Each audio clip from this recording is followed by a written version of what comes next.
Chapter 9, Changeling Child. We're gonna piece everything together after all the nonsense we went through last time. Tuesday morning was dreary and depressing. Mom and Dad were still gone, of course, so Spencer and I had to do the whole morning routine alone. The house was silent and tense. We didn't fight, but the mood was still pretty bad. The worst part of the morning was when I realized, halfway through getting dressed, that it was our birthday. What lousy timing for everything. We'd promised Mom we'd go to school, despite that neither of us felt like it. Spencer left without a word. I waited a few minutes before I picked up my phone and sent him a text. Happy birthday. I didn't figure he'd text me back, though. But I still wanted to say it. I shook my head as I gathered up my school things and decided to wait for Allie on the front porch. What I really wanted to do was go back to bed. I just didn't want to deal with anything today.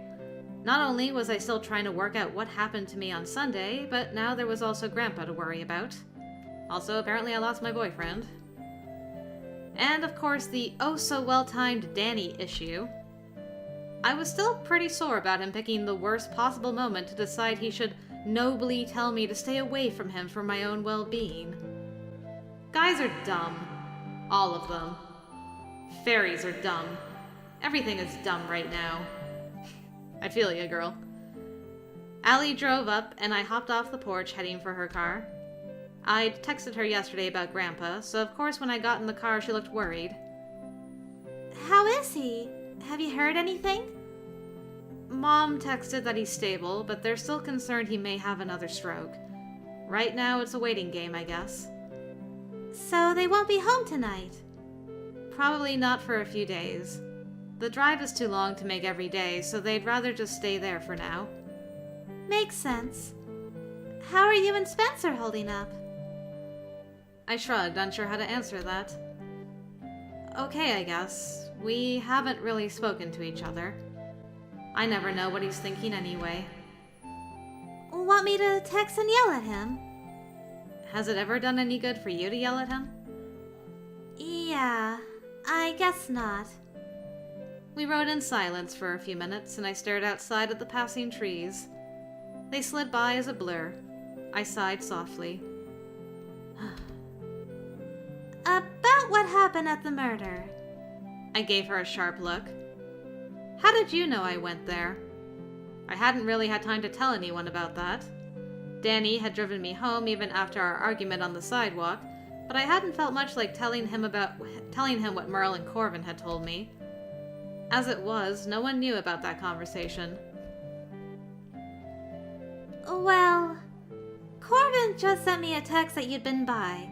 He didn't say anything else, just that he felt I should try to get you to talk about it. He's such a blabbermouth. I was sort of surprised it wasn't Danny that had told her, though. But I guess that now he was apparently attempting to go all martyr and write himself out of my life, he wouldn't have. You okay? Yeah. It was just kind of a weird time. I was still trying to compose myself after that when Mom called about Grandpa. I really haven't had time to fully process everything, to be honest. Okay. When you're ready to talk about it, you know.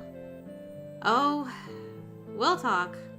Believe me, I just want to get it all straight in my head first. And I'm definitely not telling you about it while you're driving. Hey! I'm just saying. It's not a car conversation. We pulled into the school parking lot, and Allie sat there for a moment before reaching into the back seat. She pulled a small bag out and set it in my lap. Happy birthday! It's not much, but I wanted to get you something anyway. She remembered. I bit my lip hard to keep from crying right then and there. Allie really did always come through. Thanks. To be honest, I'd forgotten until this morning. Going to open it? Oh, you mean it wasn't just the bag and tissue paper? You are not a cat, Nora. You get an actual gift. I gave her a teasing smile as I waded through all the pale blue tissue paper for whatever it was. there was something heavy at the bottom. Well, that's fairly solid looking. Nice. I pulled out a fairly thick book. Some kind of epic journal with a lock, it looked like. It's not much, but with everything happening lately, I thought it might be nice for you to have a better place to keep track of it all. This one has an enchantment on it, so once you start writing, you'll be the only one who can open it or read the text. Well, you or anyone with your permission. So my potentially nosy brother won't find out all my deep, dark secrets? Something like that. Though I'm seriously more worried about your mom finding out. Yeah, I can't even imagine how that would go. I reached over and hugged her tightly. Thank you. Really. She squeezed back before releasing me. I have office duty as usual, so I'll see you in class. She left me sitting there. After a few minutes, I set the empty gift bag in the back seat and, slipping the journal into my backpack, headed in the side door nearest the stairs. I just go up to the club room like I normally did. I didn't even know what to study anymore. It felt like a lot of my questions had been answered. But maybe I could talk to Velos if he was in the library. Especially since I suspected Danny wouldn't be there this time. I shook my head, trying to clear it of thoughts about him. I didn't have time to fret over our pseudo-relationship having gone south. I had to get myself sorted first, and then I'd kick his sorry canine butt. Go get it, girl. Who does he think he is? I did not need him to protect me by sulking off on his own like that. I wondered if all werewolves were just idiots, even the nice ones. I was still thinking about him, wasn't I? Dang it. I stopped just around the corner from the stairwell and dragged my fingers through my stupid hair, which I needed to just cut off because it was way too long now anyway. Just stop thinking about it! A sudden noise jolted me out of my reverie. Whoa, what was that? It sounded like something being slammed against the lockers. What is she still doing here? This isn't what you told us. She was supposed to leave. Those voices. Sean and Derek? You're gonna go up against Brenna, eh? She did leave. And Brenna? She didn't leave. I saw her with Danny yesterday. It sounded like a pretty intense argument happening over there. They're not talking about me, are they? I edged to the corner and peered around it cautiously. I watched as Sean yanked Brenna close to him, then slammed her against the locker again. Brenna didn't attempt to defend herself or escape. But with that look in her eyes, I wouldn't want to be the one pinning her to a locker, that's for sure. We're out of time. 2 more loners have been seriously hurt. 1 almost died. We can't afford to play your games anymore. What? Loners, meaning the werewolves who weren't in clans. Someone is hurting them? That seemed familiar somehow. I don't know why you're angry. Nothing I told you was a lie. You saw for yourself, right? The changeling took on her real form and left as soon as you completed the ritual. What? How did she know about... What the heck was going on? We saw that, but Little Red still seems to remember everything. She and Danny were downtown chatting like normal. They really are talking about me. I tried to ignore the sinking feeling in the pit of my stomach. So Rachel had been telling the truth when she said I'd had an altercation with them on Samhain. I still didn't remember it, so how did she know about it? Brenna reached up, wrapping her hand around Sean's wrist. He flinched as she dug her long nails into his skin. I said I didn't lie. The changeling left, and all that remains now is the human. Sean tightened his grip, but released her suddenly, turning away. I ducked behind the wall, trying to quiet my breathing as I listened in.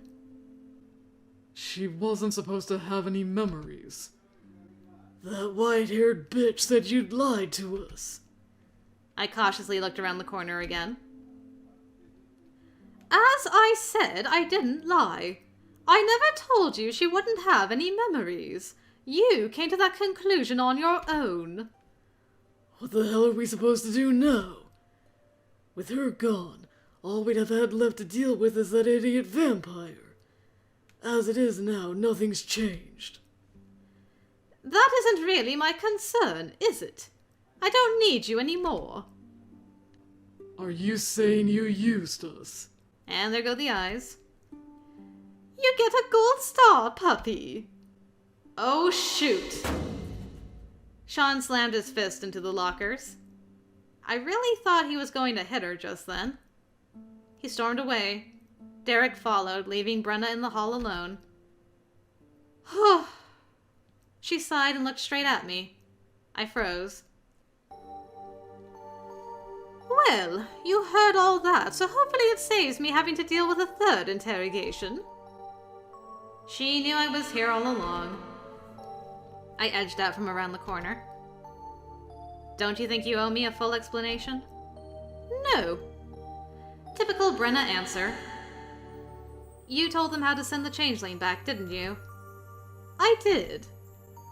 Don't sigh like it's troublesome to answer. Why would you help me like that? Don't mistake this for help. I didn't help you. I hurt them, robbed the court of a sacrifice, sent one of its members back in disgrace. It had nothing to do with you. You gave up a closely guarded fairy secret just for that? She just shrugged. What are they going to do with it?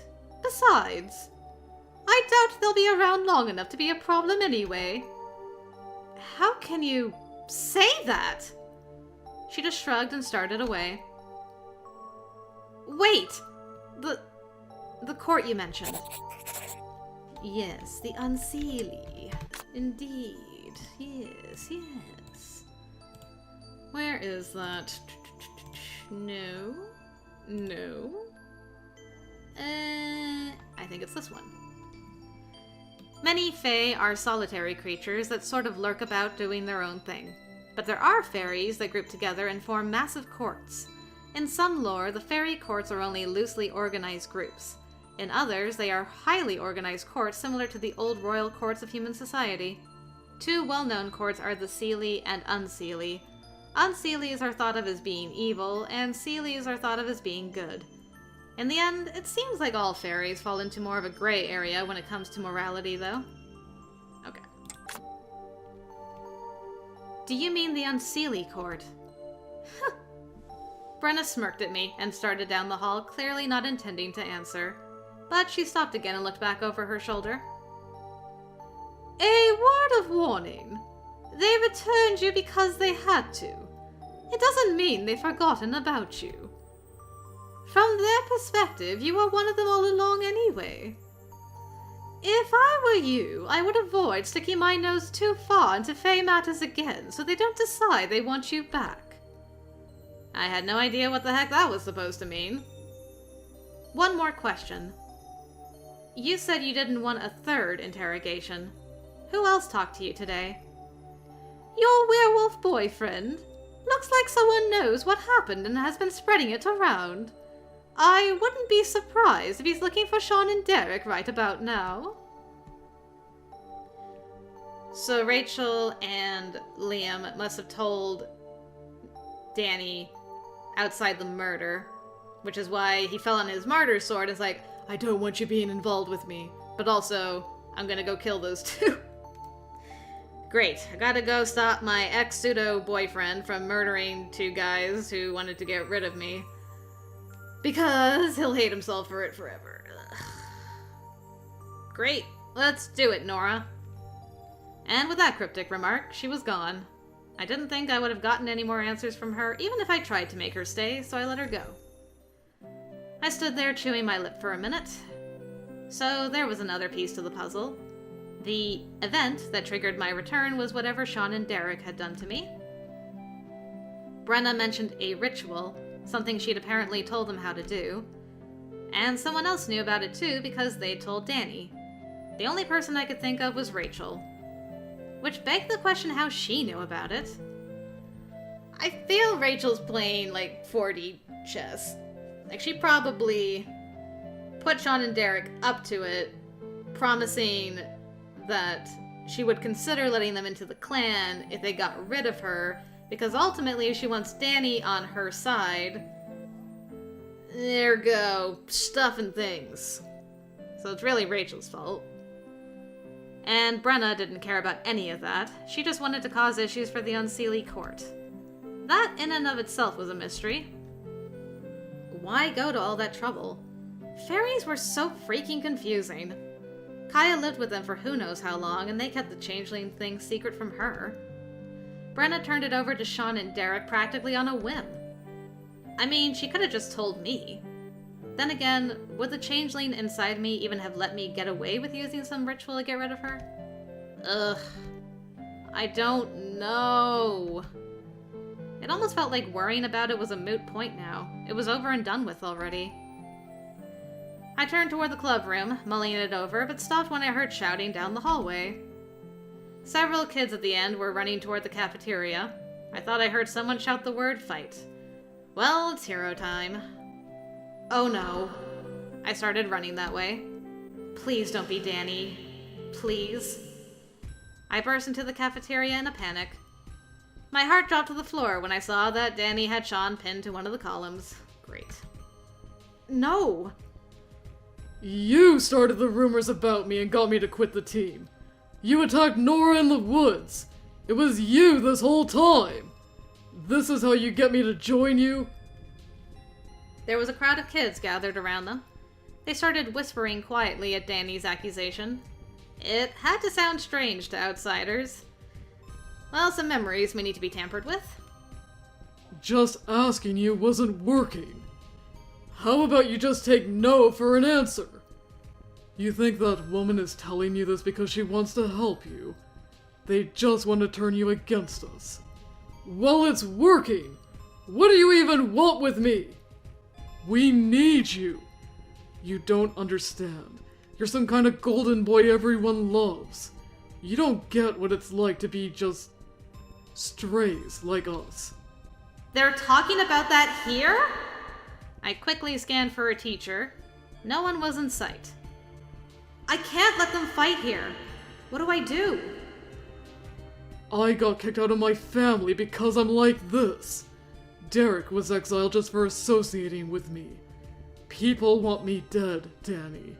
I need a clan. I need protection. You can never understand that. I could hear everyone questioning what the heck they were talking about while I just stood there flapping my hands like an idiot and panicking. Oh, this is bad. This is so bad. So you think that it's fine to make other people suffer just because you are? I wanted you to help. You don't get me to help by ruining my life. You monsters ruined mine. Danny visibly flinched when Sean said that. Sean took that opportunity to get away.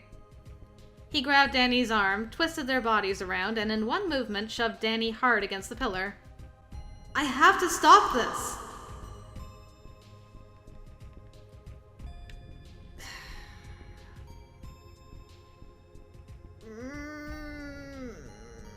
What's the best option?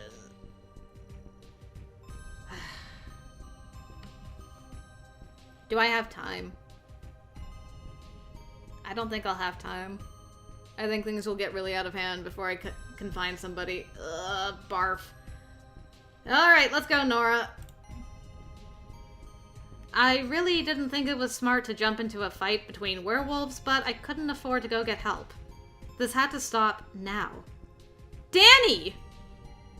I started toward him, but someone grabbed my wrist. I tried to pull it away, and Derek was standing next to me holding tightly. Because, of course, I always forget there's two of them. Don't. Let go! Stay out of it, Red.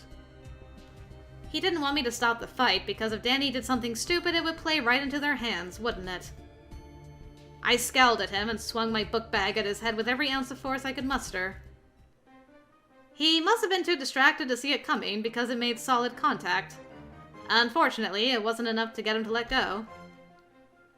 He just let out a snarl and pulled me closer to him. Oh, shoot.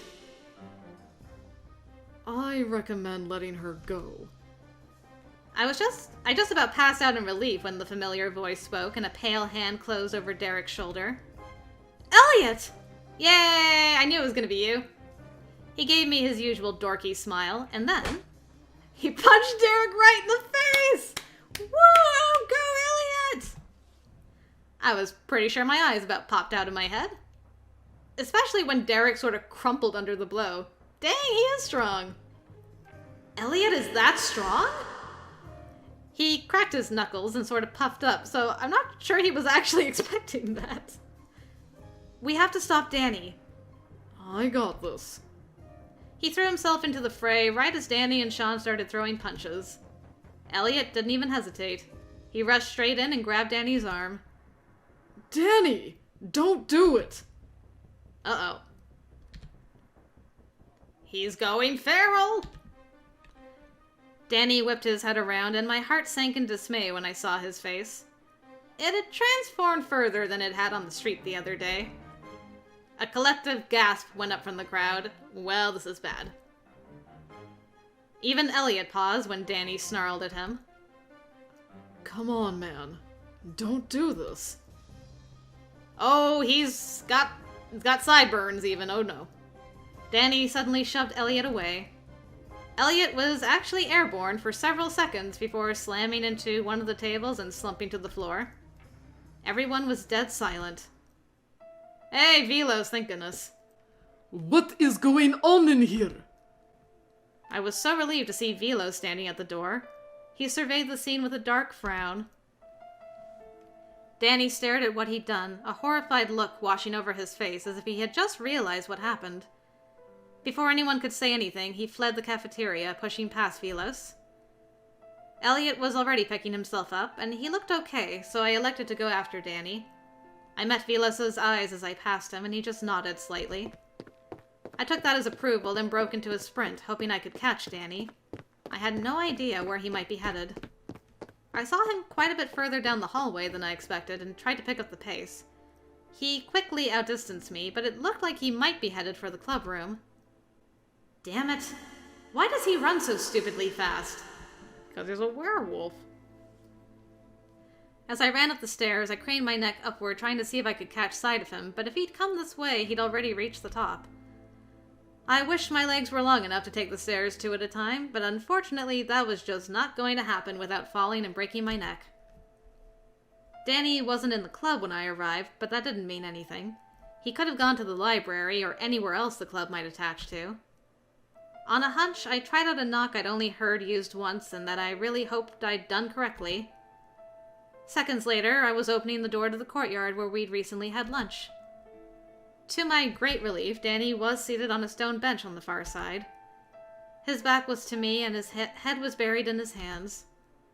I stood in the doorway, panting quietly as I tried to catch my breath. I really should work out more. I'm seriously out of shape. After a few seconds, I stepped through the door and quietly shut it behind me. I stood there for a minute watching him. His shoulders were shaking slightly, and I couldn't tell if he was crying or just shaking in anger or something. Danny. I want to be alone. I steeled myself. That kind of response was to be expected. Danny hated losing control more than anything. And he'd just done it in front of everyone in a really staggering way. I didn't even know what the implications of that would be. I assumed Velos could clean it up somehow, erase memories, or who knows what. But Danny still might get in major trouble for that. I was certain he was worried about that, not to mention throwing Elliot. I think it's a bad idea to leave you alone. Please just go. His voice broke when he said that, and I just didn't know what to do. I didn't know how to help him.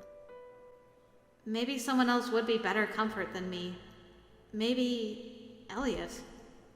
Maybe he just really didn't want to see me.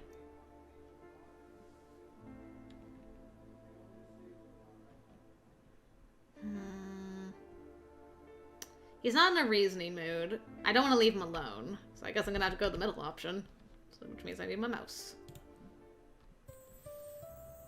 I wasn't leaving him, no matter what he said or did. After a moment's pause, I quietly joined him on the bench.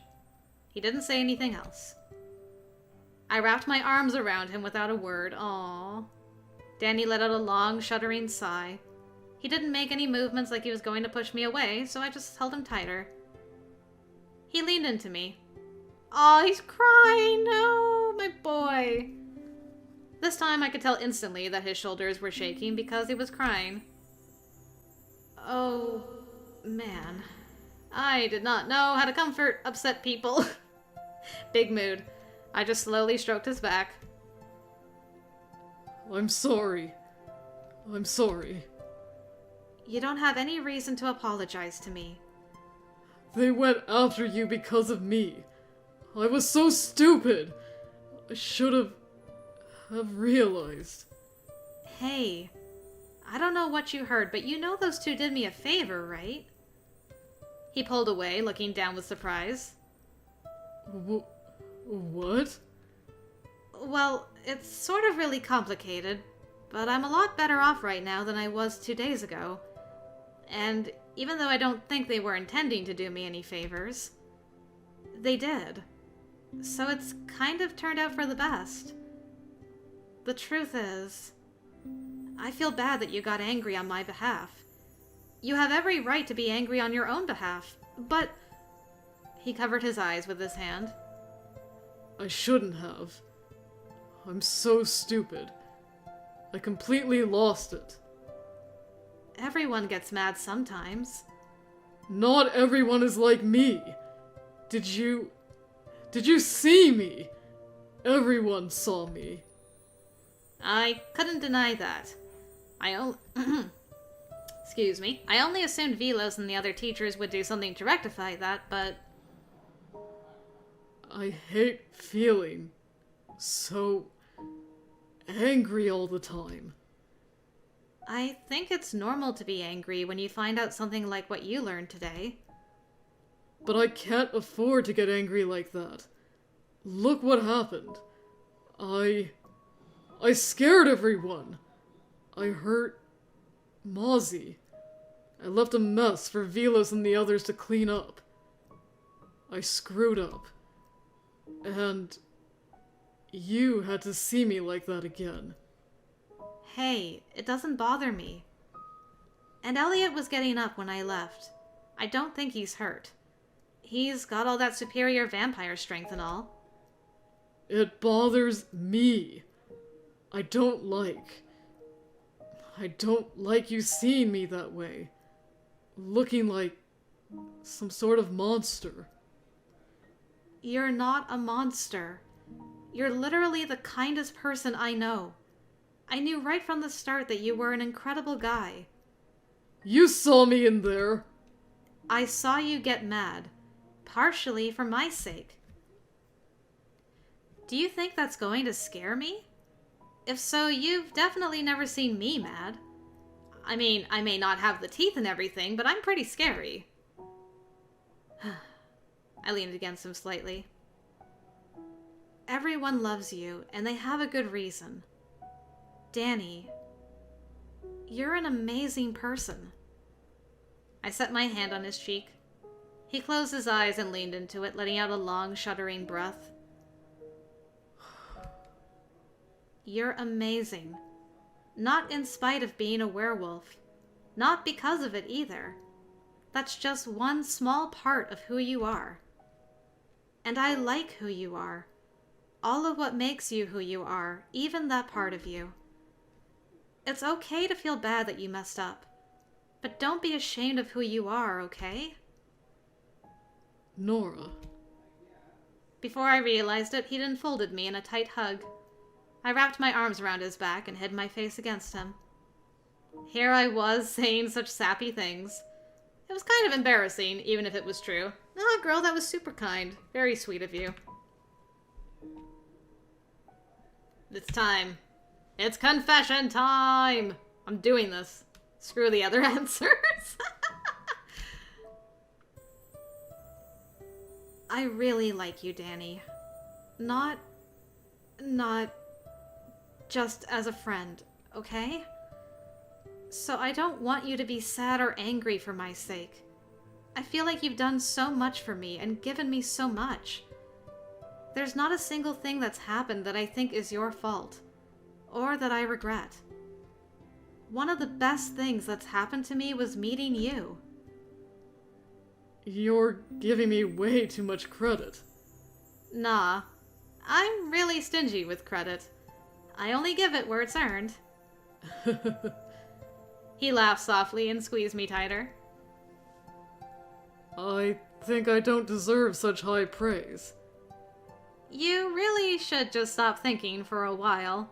At least until you come to your senses again. Danny pulled away. Thank you.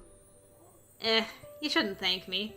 If you kept moping, Moking, did I say? If you kept moping, I was planning to whack you on the head with something to try to knock some sense into you. Moking? I'm glad you tried talking first. Well, I thought I'd give you the benefit of the doubt this once. He hugged me again. Elliot, good timing. Make up with your bro. The courtyard door opened, and there was an awkward shuffling of feet that definitely signaled Elliot's arrival. Danny and I parted and looked his way. Sorry to, Velos was just looking for Dan. He grimaced, then stood. I understand. I stood as well. I want to talk to him too. Explain what happened. No, I'll talk to him. At the very least, losing my temper was my fault. So I want to explain it myself. It's the right thing to do. He gave Elliot a worried look. Are you... okay? Yeah, I'm fine. I mean, no big deal. Trust me. You okay? I guess I am. Now hug. Now kiss. I mean hug. Exactly. You got it, girl. They both gave me a disparaging look. What? You looked so awkward. I was trying to help out. Let's go before she has us sitting in a circle braiding each other's hair. I think I'd look good in braids. Cute. I called dibs on Danny's. Danny led the three of us back into the club room where Velos was apparently waiting. As it happened, Velos didn't let me go back to class straight away as I expected. So Elliot moved over so I had room. Danny, Elliot, and I all had to go to the library to write statements about what happened. I was a witness since I had gotten to the cafeteria first. Well, and because of what had happened just before then. You're certain Sean and Derek were responsible for what happened to you last night? Well, I don't remember it, to be honest. It's just kind of a blank. But based on what Rachel said and what I overheard this morning, I think it's a pretty fair assumption. I was just told they attacked her. That's also what Rachel said. But based on the argument with Brenna, I don't think it was some kind of attack. Besides, it's not like I have any injuries. I mean, there's other forms of attack besides the kind that causes injuries, but And, I mean, what I heard this morning corroborates what I was told at the murder. A changeling. That does seem likely, though it's a rather different subject than the one at hand. Though not entirely unconnected, apparently. I mean, I'm not complaining, because in the end, it seems like Sean and Derek helped me out. Still, if Rachel had someone following me or something, the fact that they didn't bother to intervene in what they apparently thought was an attack was pretty... rude. Quite. Daniel, your loss of control is understandable, but this time there is likely to be some sort of disciplinary action, from the school at the very least. We were able to erase the memory of your transformation, but not of the fight itself. The school administration won't be able to let this slide. I mean, I was kind of expecting that to be the case. I understand. As for Sean and Derek, I don't know if I can continue to protect them. They've already been given quite a lot of leniency. And... Mr. Damiani. Elliot flinched slightly. While attempting to stop the fight was commendable, jumping in and throwing punches was not. You're going to be disciplined as well, I hope you realize. Man. It's pretty awesome though, Elliot. Worth. Miss Lewis, you're free to leave. But I'll need to speak with you again about what happened Sunday night. Even if you don't remember, we'll need a full statement on it. Okay, just let me know when you need it. I will. And I hope you realize I don't appreciate learning about it incidentally. I would have preferred you to tell me about it right away. Yeah, well, I was on my way upstairs this morning when I came across Brenna and the others, just so you know. I'm glad to hear that at the very least. Rude. I left the three of them in the library together and immediately flopped on the sofa in the club room. Ah! I didn't stay there long. Velos hadn't said I needed to go to class, but I assumed he'd get cranky if I tried to skip. Fine. I got my things together and headed down. It was mid-passing period when I reached the bottom of the stairs. Everyone was talking about the fight. Apparently, the memory was altered so that Sean and Danny were just fighting over me. Oh, that's great! Good. Because the easiest thing to do was to twist the truth rather than trying to override everything, and that was semi-true. It did not make me happy to be the center of attention, but it was probably just the logical thing to do. My phone chimed suddenly. I dug it out and checked it only to see that I had a text from Spencer. Feeling sick. Going home early. Yeah, right. Sick. School had barely gotten started and he was already going home. This happened last time, too. Traitor. I stared down at my phone, suddenly wondering. What if Spencer really did see the changeling version of me when we were kids? Aside from the white hair, we didn't really know just how different she looked without all the glamour. He'd called me a monster for so long, said he was attacked. No one had believed him, but at this point I couldn't really deny that there was a good chance it was true.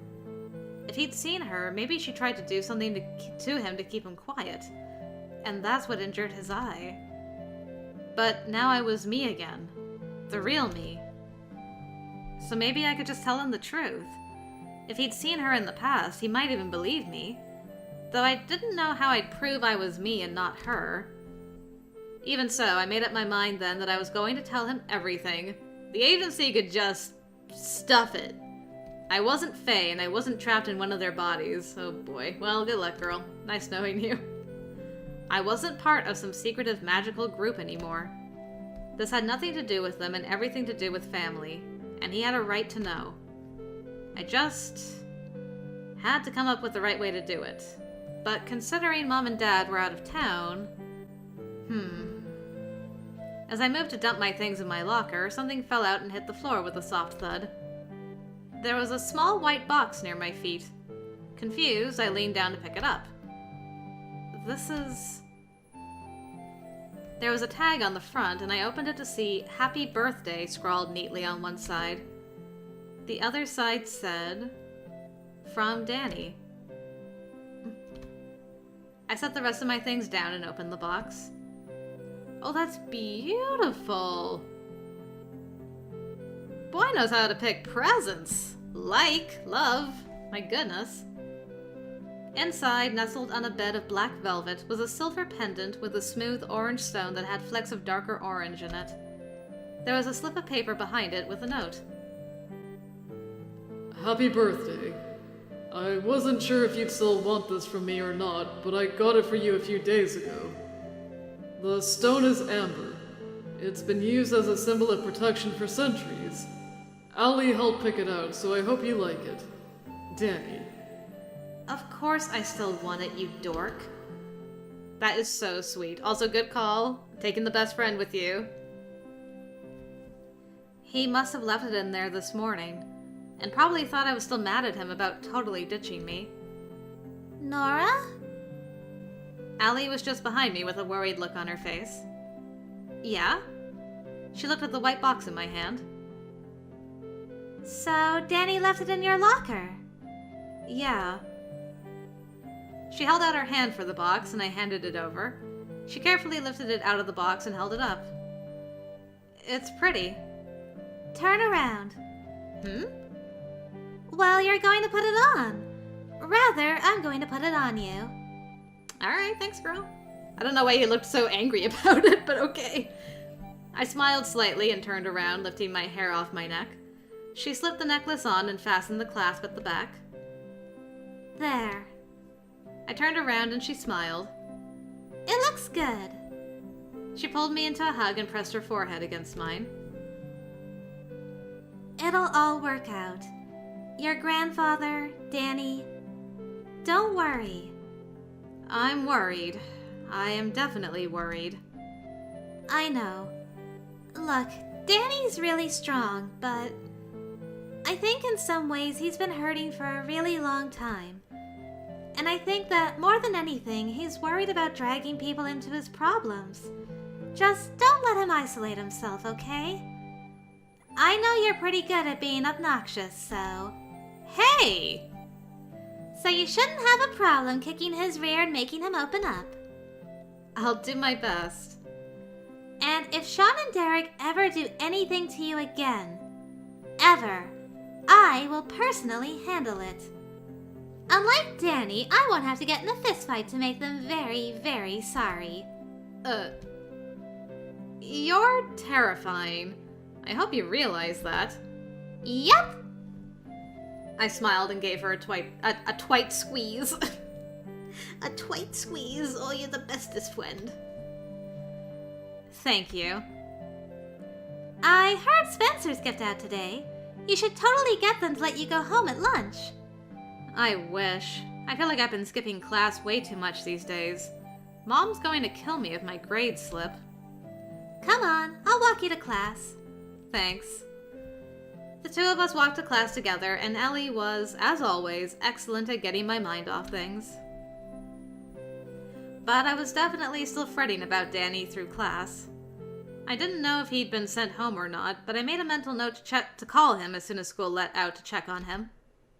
I definitely was not going to let him isolate himself after this. Definitely not.